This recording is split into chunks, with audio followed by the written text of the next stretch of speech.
Sir, the Soul Man, coming to you live from my studio. This is a very, very special broadcast because I'm going to talk to you about something that obviously the Lord wants me to talk about. Now, you guys already know I don't choose my subject. I never choose my subject, never have. And sometimes something will come across my feed, I would see it, and I would know that I need to discuss something concerning it. Now, if you look at this picture, obviously, you can look at that picture and you think that's a gay couple. A woman trying to be a man and a man trying to be a woman. That's what you would assume. But there's a term that you may not be familiar with. I've always been familiar with it, but I just did not realize how prevalent of a situation it was. Now, the title of this live broadcast is Being Gay May Not Be What You Think. Yes. And there's a term that you probably have never heard of. And I can remember growing up as a kid, I was always curious about sex and I wanted to know about sex. And I've even read the Johnson & Johnson book that they put out about sexuality because I was just that curious. I wanted to know the clinical, the physical, the biological aspects of sex. Not so much the sexual aspects of sex, but just what was going on with the physical body. And so here's a term that you may not be familiar with, but I want you to listen and listen closely because this is, in the past, you guys know I've mentioned and commented a lot about being gay and how you shouldn't be gay. But I've since learned that, gay is probably not what you think it is. The what you consider gay is just not, it's deeper than that. It's not black and white. And this broadcast will show you that, there's a little bit more going on when it comes to people and their sexuality or their gender.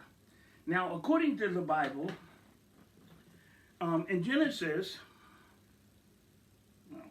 1st chapter, 27 verse, it says, "So God created man in his own image. In the image of God created he him. Male and female created he them."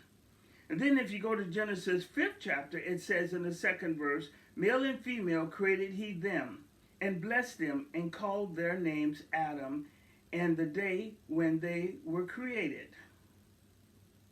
And in Genesis 6:19, it says, "And of everything living of all flesh, two of every sort shalt thou bring into the ark to keep them alive with thee. They shall be male and female."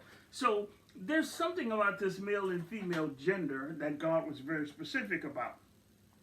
But there's something else going on. If God said he created a male and female, then you're going to have to ask yourself the question, well, who created all the others? So let's listen. Do we have a commercial? Of course we have a commercial. So, thank you. Raise your hands if you have testes. I'm Pigeon. I'm Alice. I'm Emily. I'm Cypher. And we are Intersex. Now, this is probably a term you've never heard of. Intersex. What is intersex? See, we grew up believing that there was only male and female. But I'm 64 years old. I've since learned that there's a variation of that. And more than one variation, what is very surprising to me. And after doing a little research and watching this clip, I was very surprised at the amount of time that this occurs in birth. That babies are born more than usual with not being male, not being female, sometimes being both, or sometimes not being any at all. And it has caused a lot of problems for them because in the olden times, the medical community would automatically do surgery on these little children, not recognizing that puberty will decide what they are. But no, man in his ultimate wisdom, he always think he knows what he's doing. And we put so much faith in the medical community that we've since learned that they've made a lot of mistakes about a lot of things. So continue to listen. Intersex describes a person who doesn't fit the typical definition of male or female. I have XY chromosomes, but typical female genitalia. I'm a girl who has testes and XY chromosomes. I identify as a queer, gender nonconforming intersex person. I identify as a black intersex man. Intersex is not new. It's been around since the beginning of human existence. I mean, there's probably even intersex dinosaurs, if you think about it.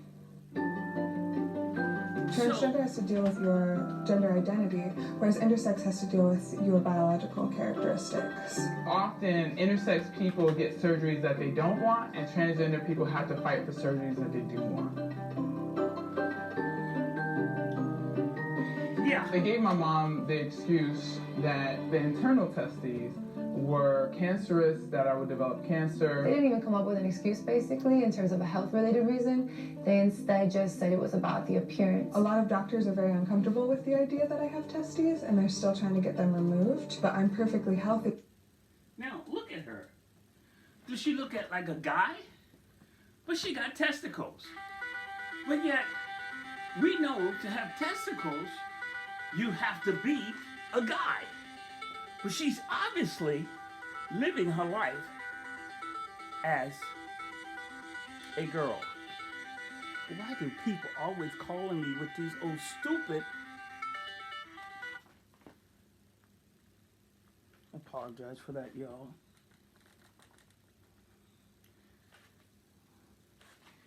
So you can look at her outwardly appearance and she's obviously a female. But she got balls. Can you believe it? She actually have balls. They may be internal, but they're still balls. Okay? So, we're living in a world today that everything is not what it seems. And so, I have to apologize to the gay community and those people that may be living a life that is considered alternative lifestyle. I must apologize to them because gay is not always what you think it is. It's bigger than what you think it is. It's not all black and white like we assume it is. I've learned so much from this clip, and like I told you before, I don't decide what I talk about. I don't decide my subject matter. A lot of times the Lord will bring something to my attention, and I already know deep down inside that I'm supposed to discuss it. So this program, this particular live broadcast is about those who are living a gay life, and it may not be what you think. It may be deeper than what you think. It may not be anything which you could have even imagined, because we grew up believing that there's only boys and girls. There's only male and female, because the Bible says that he made them male and female. Then who made the rest is the question. Come on. And there's nothing wrong with them. They did a surgery to remove my testes and told my parents to take me home and just raise me as a girl, and I didn't find out about it myself until I was 12. There aren't a lot of options, or medical providers don't explore other options.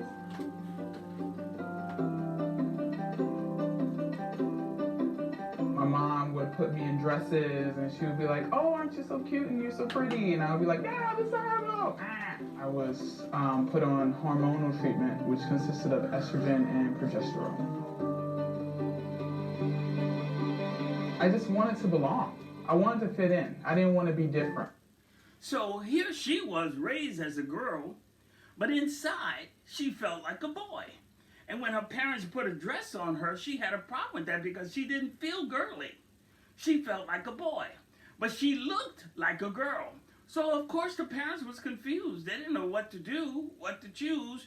And if you listen to the doctors back then, of course, doctors was making decisions for these children, not realizing that puberty will make that decision for them. Yes, the medical community has has made many mistakes and caused a lot of problems for a lot of people, young. So even though Old. I knew something felt amiss, I conformed.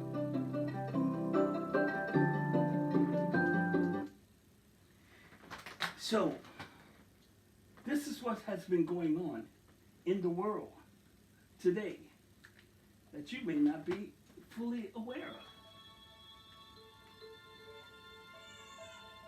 Immediately after birth, my parents were told that some tests needed to be done.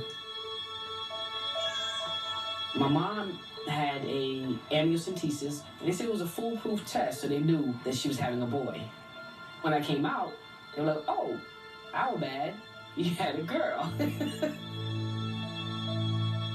I learned from my mother. Everyone in the room fell silent. She asked to see her baby, and they wouldn't show her, and then she asked what's wrong, and they wouldn't say, and for 3 days they sedated her. My parents were told that they couldn't tell what sex I was, and that they should just take me home, dress me in yellow and green, give me a nickname, and wait to see. Wow. Isn't that crazy? That's absolutely crazy that they had to go through that. Yes.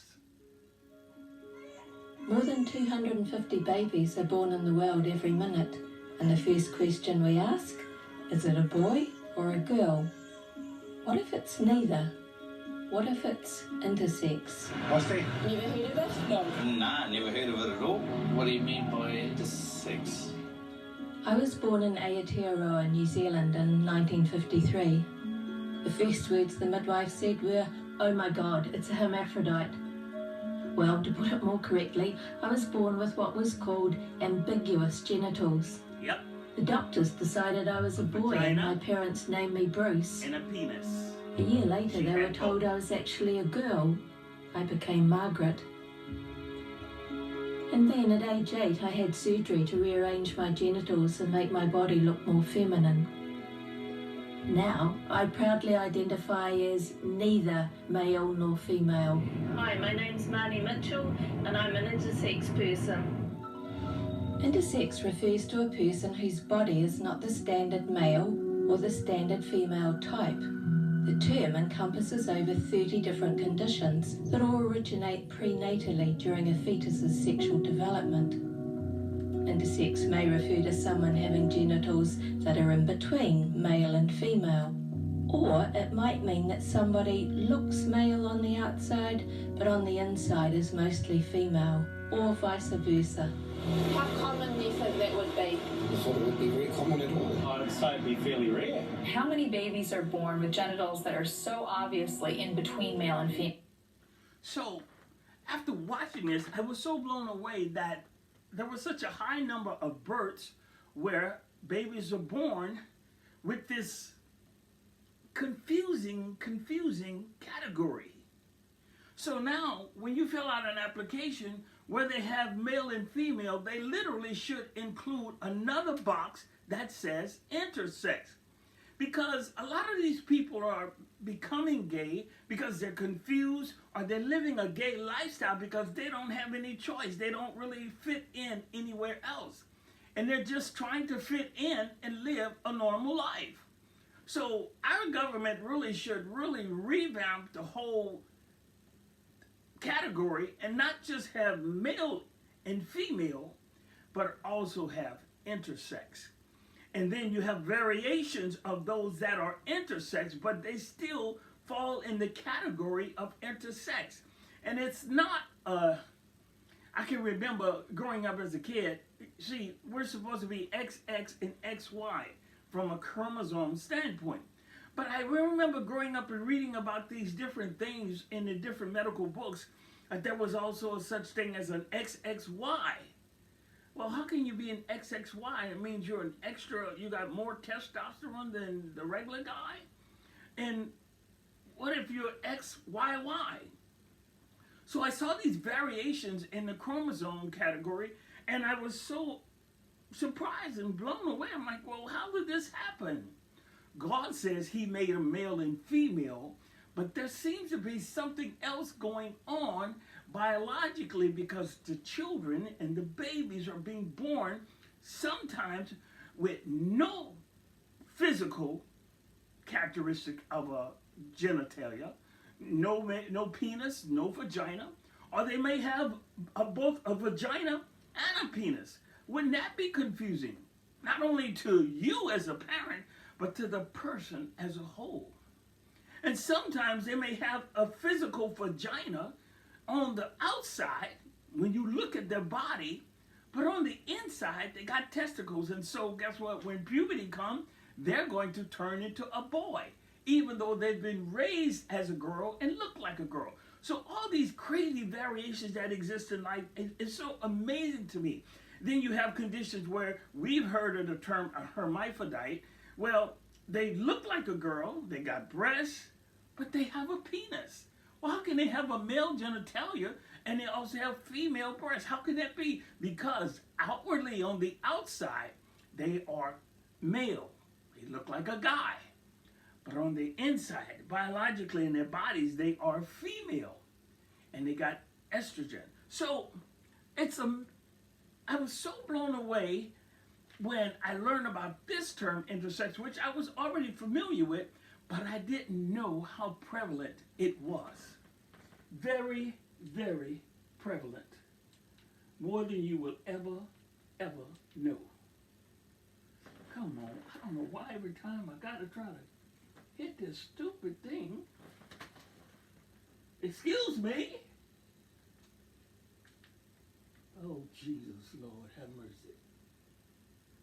Now that a specialist team is called in, that would be about 1 in 1,500 to 1 in 2,000 children. Is that right? That's fairly substantial, isn't it? More than 1 in 2,000, and that's a conservative estimate. That's a lot of That numbers. means there could be as many as 3 million intersex people living in this male-female world. I want to find out why this relatively Very common surprising phenomenon numbers. is so unknown, so secret. I want to talk to some of the 1 in 2,000 of us who don't neatly fit into the male-female categories. This is a difficult thing for most of us to talk about, but around the world, more and more intersexuals are now prepared to do just that. So come and see what it's like to grow up in an intersex body. Come and meet some of my people.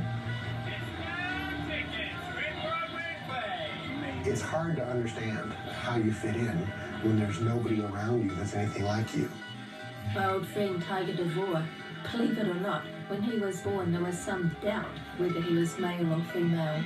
There wasn't a clear determination about sex at the time of birth. The later records say that I had what's called third-degree hypospadias, which means that the genitals are basically open from what would have been the tip of the penis to what would have been the base of the testicles, but could just as easily have been the top of the clitoris to the base of the labia majora. And I had the first surgery to move all that massive tissue into something that looked more like a penis at age 3 months. Many intersections. So, a lot of children that was born in these conditions, they were, how would you say, they were tortured, brutalized by the medical community because someone made a decision about what sex they ought to be when that is literally left up to puberty. God already has this system, internal system within the physical body of what you're going to be. And it doesn't really matter what you look like on the outside. It's what's on the inside that has already determined your gender, your sex. He was very condescending. He was like, you intersex activists don't know what you're talking about. It's difficult for intersex people to find each other because from an early age we're told not to talk about our bodies. I did feel like I was the only one. My doctors always told me there was nobody else like me, and so it just perpetuates a vicious cycle of shame and stigma that we can't break out of. Incredible. I would tell another intersex person that you are worthy, you are lovable. Your body is beautiful. You're beautiful. Intersex people don't need to be fixed. There's nothing wrong with them. I know you feel like you might not be able to get through this. I know you might have really dark thoughts, but I want you to know that meeting other intersex people and finding a community or a support group can be one of the most important aspects in your healing process. And we're out there. We're out here. Yeah. We're here. And I just hope you can find us. So this piece was done over 10 years ago, and it has gathered about 5.5 million views. So that lets you know that is a subject matter that so many are curious about and are fully not aware of. So I decided I would use this broadcast to apologize to the gay community if they've ever been offended by anything I've said, because I've since learned that it ain't what you think. The gay that you see is deeper than what you could ever imagine. It's not all black and white. And so I guess you might say, one thing I've learned about life, if anything I've learned, if you live long enough, you're going to find out that you're wrong about some things, and you're also going to discover that you're right about some things. And the things that you're right about, stick to them. Do not abandon. Do not compromise. Believe in what is right. Because if it's right, don't let nobody change your view. But if you're wrong about something, apologize. Make the correction and let that person or whatever situation, let it be known that you were wrong. I was wrong. I apologize. Because I was looking at life very narrowly, not realizing, not knowing that there's so many variations in life that your mind can't even comprehend. And this is nothing new, because the Bible said there's nothing new under the sun. So, as you go in life, try to be open-minded about some things and about some people. But then there's some things, don't compromise. There is a God, and his son is named Jesus Christ, and he has been deemed the Savior of the world. Don't compromise on that. Don't let nobody tell you anything different, because that's an absolute. That's the truth. No doubt about it. That's the truth. And many will still question that as being a truth, but it's an absolute. You know what else is an absolute? Everybody has been born, and one day everybody will die. Now that statement I just made, I can challenge that statement, because the Bible says some of us will not die. But it's only making reference to the last days, a time when we're living in now, that the other generations would have never understood. Everyone that have died, have already gone to heaven or hell, they would have never understood the statement that the Bible says some of us will not die, because they were not living in the time of the rapture. And then the statement what I made, that some of us are born, well, yeah, some of us are born, but guess what?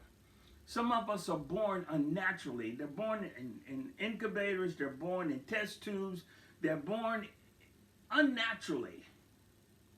So life has gotten strange, life has gotten difficult.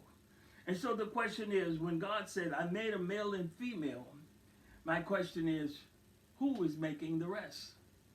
Obviously, if God taking credit for the male and female, somebody must be responsible for the other group.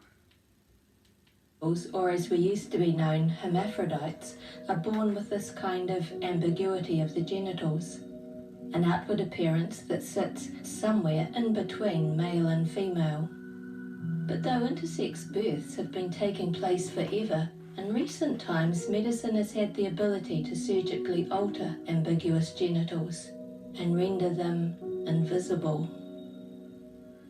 When I was born, my genitals didn't look very much like a boy's genitals. There was something a lot larger than a clitoris, but there was no pee hole in what they thought was the penis, and there was no testes, and what they might have thought of as the scrotum was all open in the middle.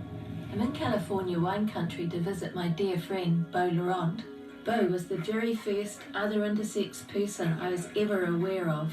When I was a year and a half old, they figured out that I had pretty typical uterus and vagina. And then they told my parents that I was really a girl and not a boy. And then they removed my clitoris completely all the way to the inner parts. And then they told my parents they should move to another town and never tell anybody where they went. They should change my name to one that sounds similar so that I won't notice the difference. And they should go through everything that they owned and get rid of every picture or letter or card that referenced the child who had the boy's name that was me. This was the second part of the modern formula for treating intersex babies: secrecy, ensuring that the child never became aware of the truth of their birth condition. I had more than a dozen surgeries before I was 10. There was always a smell coming from my crotch, and I knew that I had infections a lot that hurt. And I have lots and lots of memories of speaking to my doctors and speaking to my parents and asking very pointed questions. Why is this happening to me? What's wrong with me? They would say things like, you've got a leak, and we have to fix the leak. You know? Well, my heart goes out to all of the children that have suffered at the hands of the medical community trying to determine the sexual or the gender of these babies that have been born in these conditions. I'm so flabbergasted and blown away by the fact that we think we can fix some things. No. Sometimes all we do is screw it up and mess it up and make it worse than it is.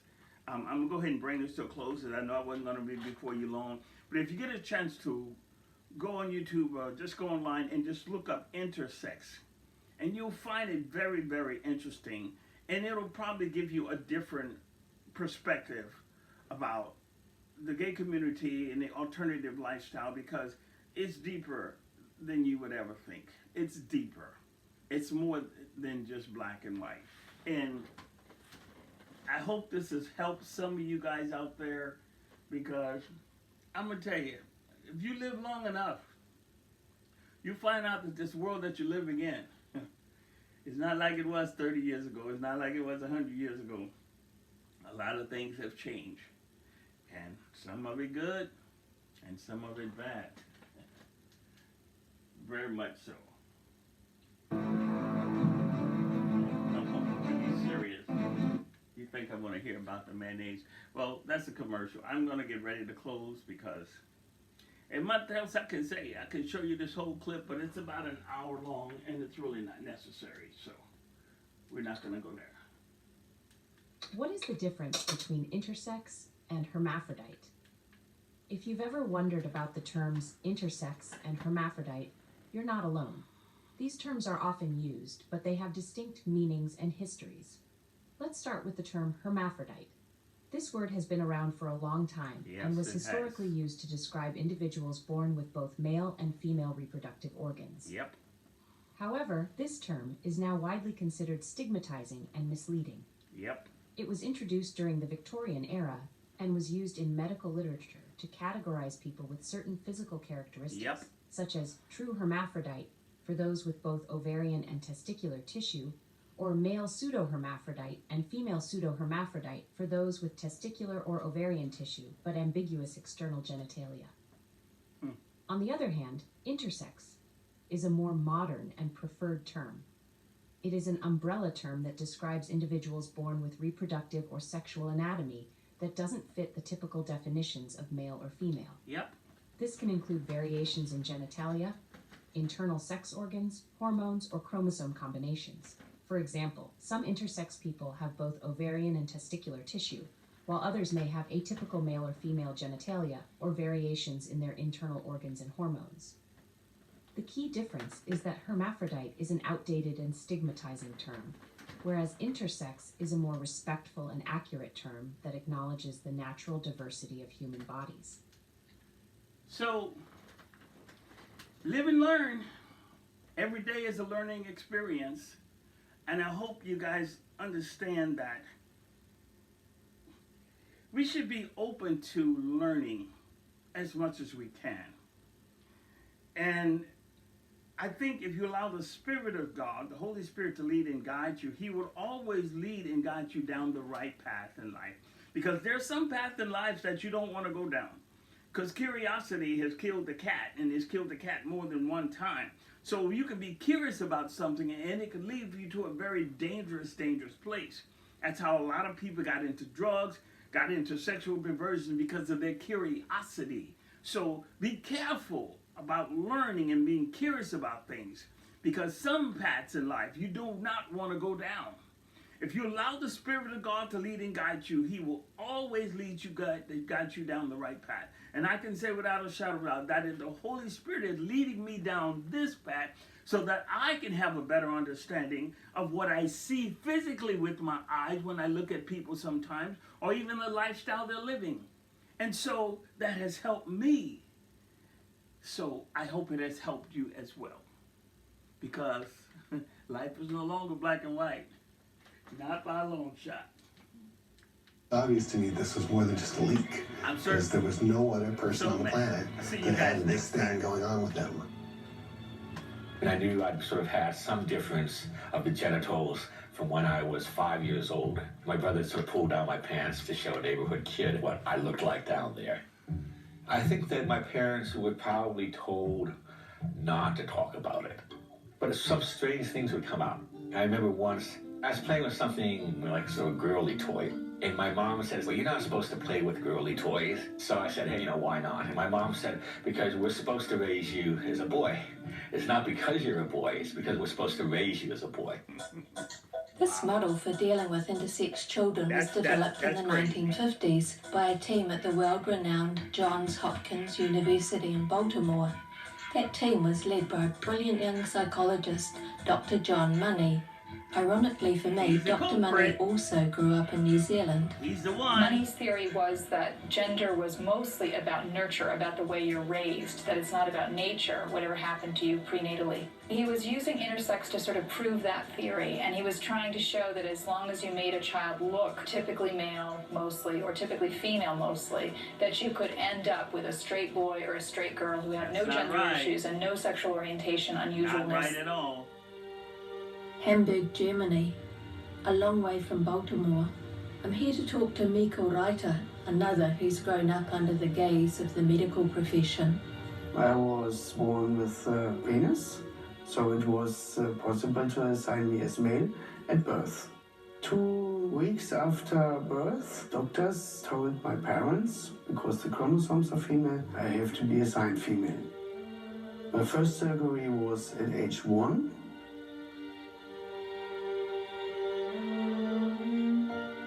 My parents, they have not been able to tell the neighborhood the truth, so they moved. I was a trustless, isolated child that very often go with the parents into the mountains. And the mountains are very empty. There are no people.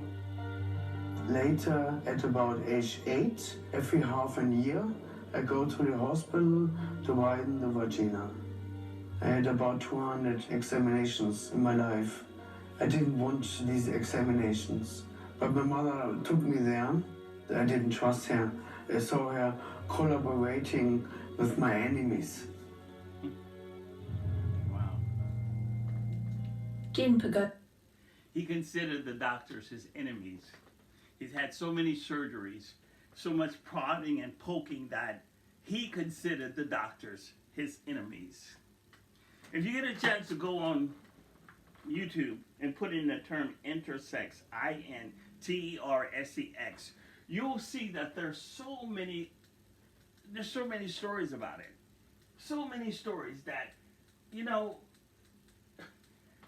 I don't know how some people can be dumb here in 2025 when you got literally knowledge at your fingertips.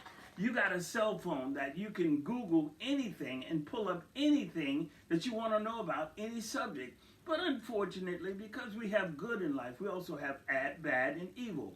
And unfortunately, Satan has taken some of the good that we've been exposed to and twisted and turned it around, and it's become evil. And that's why pornography is still a $1 billion industry, because people have taken it has been made it easier for you to look at things that you probably shouldn't, to be exposed to some subject matters that you probably shouldn't be exposed to, and especially being a very young person, a lot of innocence is being lost at a much earlier age than it would have been if they had not had a cell phone. So remember, knowledge is power, but the wrong knowledge, the wrong information, and the wrong curiosity can get you in a lot of trouble.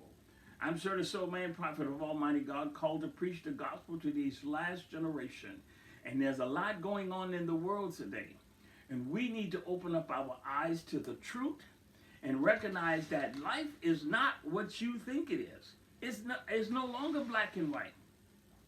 There's right and wrong, but there's also evil that we must have to factor in the narrative or the equation. There's a lot of evil that is going on here in 2025. Evil that we did not even know exists. So, keep living, keep learning, and remember, Jesus is Lord. And we are the last generation. He's coming back soon. Make sure you have learned to love your neighbor as yourself and to love God with all your heart, mind, and soul. And remember, when it comes to secrets and secrecy, it's only the devil that deals in secrets. Only the devil. So, if someone telling you to be secret, now you need to question that. That medical community and how they handle those children, they did it all in secrecy. They promoted that spirit of secrecy, and that's where a lot of lives were ruined. Because if we had taken a more open-minded approach about it and not look at nakedness always as a sexual thing, because it's not. I worked in the healthcare field for almost 20 years, and I don't always look at a naked body as a sexual. It's just a natural state, okay? So we don't have to make it sexual. Not at all. So keep living, keep learning, and remember, life is not always what you think it is. Raised as a girl, she only discovered at age 18 that she actually has XY, or male chromosomes. When I was born, they didn't know anything at first. About a year later, I went to a normal checkup. That's when she noticed something was up with my vagina. And I was 1.5 then, and they removed the 2 gonads that I had in my stomach area. When I was 3, they decided to remove my clitoris because it was too big by their standards for a normal girl. They claimed that they were going to preserve the function and the feeling, but in reality, it was all about appearance, and they kind of just hacked away at it until it was out of sight and out of mind. Wow. I'm heading to the University of Hawaii to talk to Professor Milton Diamond. As early as the 1950s, Professor Diamond was a dissenting voice. He didn't believe that intersex people were the perfect proving ground for Money's theory that gender was largely learnt. When Dr. Money came along with his ideas, they seemed to resonate mostly with the medical community. So while the rest of the academic world still argued nature, nurture, the medical world didn't. They just accepted that. Johns Hopkins University is one of the most important medical universities in the world, and there was this authoritativeness about this is what we do for these children. Doctors became increasingly interventionist, increasingly aggressive in terms of surgeries and in terms of hormonal treatments to try to make sure that every body looked clearly male or looked clearly female. I didn't believe it was that simplistic.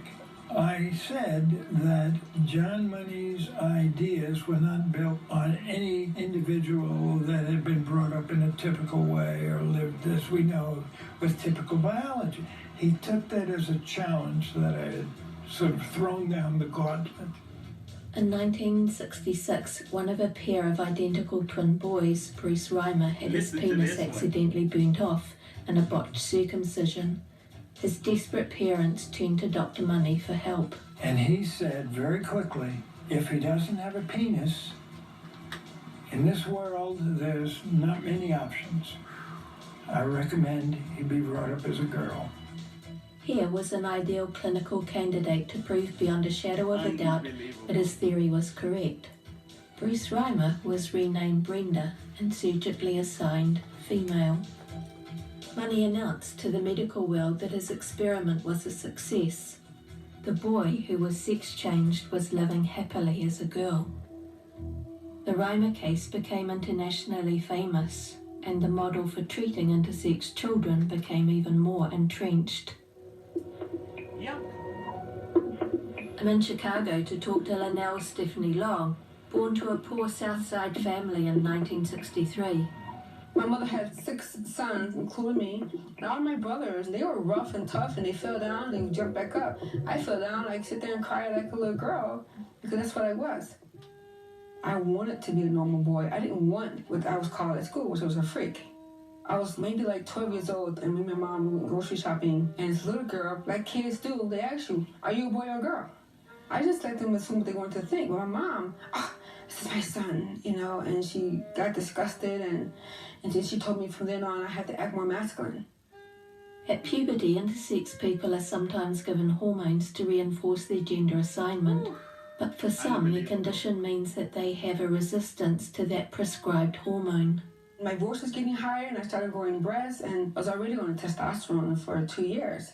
That's when my mother really freaked out, because the testosterone was supposed to work. The testosterone was supposed to make me into a superboy, and it wasn't doing its job. I was very feminine. You don't be a little wimp in the black community. You can get beat up, you can get hurt. You have to present this air of, don't mess with me. My air was like, ooh. So I went off to the junior high school. I didn't last very long. I became extremely nervous going to the locker room. This is in the days when you had to sort of undress and march through the showers and everything. And I noticed I had the smallest penis in the whole place out of 100 guys undressing. So that made me very nervous. And then there was other questions about my body which I didn't want to reveal. I was trained from a very, very young age never to tell anybody about what was happening during the summer. I had to go along with an agreed-to fabrication about what vacation we went on, when in fact I was in the hospital for 6 to 10 weeks at a time. So I knew pretty quick that this wasn't something I could discuss with anybody. Because of the way that they make the urethra, which is the hole that you pee through, in between surgeries I would have to keep that open with a dilator. And so, well, that's all. It's about an hour long, and there's like several you can watch if you put in Intersex. I tell you, I was blown away to learn that the number of babies that are born with this condition is pretty high. Would have never thought that. Now, my own personal opinion, I'm thinking it has to be hormonal, it has to be a chemical, that these things are occurring in the body, in the bodies of women and in the children because of the hormones that we've been exposed to over the years. Now, of course, there's not enough studies or research concerning that. I mean, but what other factor could there possibly be? Because to be born a normal boy or a normal girl, that's what's to be expected. So if you get anything other than that, there has to be some external source, some external force that is interfering with the normal process of this child being born as a normal boy or normal girl. And we already know hormones have a huge effect on the body. We also know chemicals have a huge effect on the body. We know that there have been so much meddling and interfering with the human body that things are not happening the way they should, not the way God intended. So, I hope you learned something from this here profile, from this live broadcast. I tell you, I was blown away when I watched it to learn that, yeah, gay is not what you think. It's deeper than you could ever imagine. And it's not black and white. No, not by a long shot. I'm your boy, Sir the Soul Man. I'll see you guys next time.